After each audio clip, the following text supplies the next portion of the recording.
sometimes we ourselves are promoters of closing hope, of closing healing, of closing the goodness of God. Sasabihin natin sa mga kabataan, wala naman kayong mapapala sa mundong ito.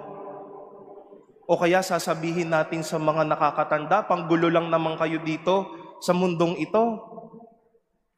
Sasabihin natin sa bawat isa, naku, wala na yatang pag-asa tong bayan na ito. Sometimes we have to acknowledge and confess that we too would promote our own blindness. We lead others to deafness. We lead others to their sickness. We lead others to their hopelessness.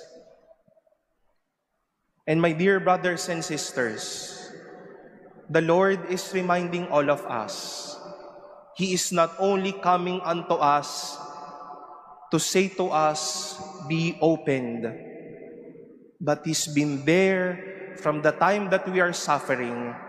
He's been there when we are also blinded by so much in this life. And He will also be there when He would say to us finally, be opened, be well, be good again.